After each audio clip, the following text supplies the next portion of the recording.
Ano tayo? Basketball tayo. Mapawis lang. 1v1. Magkakalaman no, sino muna sa atin.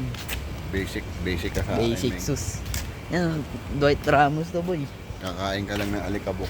Si tatay daw ano to, Jaworski, ako Dwight Ramos. Yan. Kakain ka lang ng alikabok sa akin. Kain ng aligabok. Sus, tanda mo na tayo.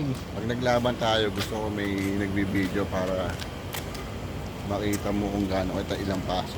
Yan, teka bang. Ngayon nyo pa naman makikita mandurog guys. Naawa ako sa'yo. Naawa ako sa'yo. Naawa ako sa'yo.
Why! Yan, talo tayo guys. Olats, ang score namin dyan ay 4-12.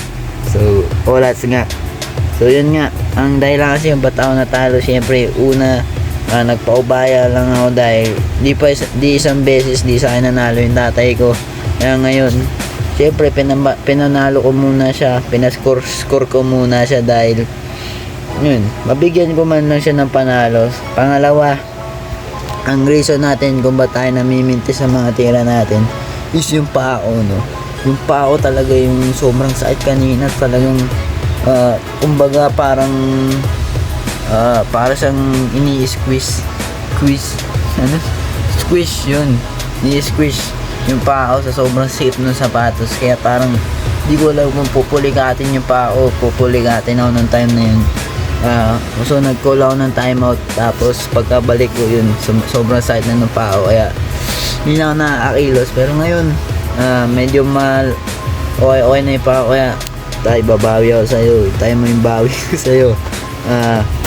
Yun, pinanalo ko lang naman yung si tatay ko dahil di isang beses di pa siya nanalo sa akin, no? Makikita niyo dun, medyo hindi ko pa yun full percent. Kumbaga yung laro ko yun, parang 2% pa lang yun ng laro. Pero tayo nyo yung bayo kay tatay guys. Pagka medyo mano na yung pao, magaling. Pero magaling naman na siya. Hindi ko lang alam kung minsan talaga nararanasan nyo ba yun pag nagbabasketball kayo, may time talaga kayo na walang tira, no? Tapos minsan may tira naman kayo, kaya mas naiinganyo kayo maglaro ng basketball. Kasi pag naglaro kayo ulit, wala naman kayong tira. So yun yung nangyari sa akin doon. Pero kung makikita nyo sa susunod namin ng laban, bibigay ko lahat ng best ko para talunin ko ulit yan si tatay. So hintayin nyo yung susunod namin ng laban ng tatay ko guys. Bawi ko yun. It's your boy Ian. Bye bye.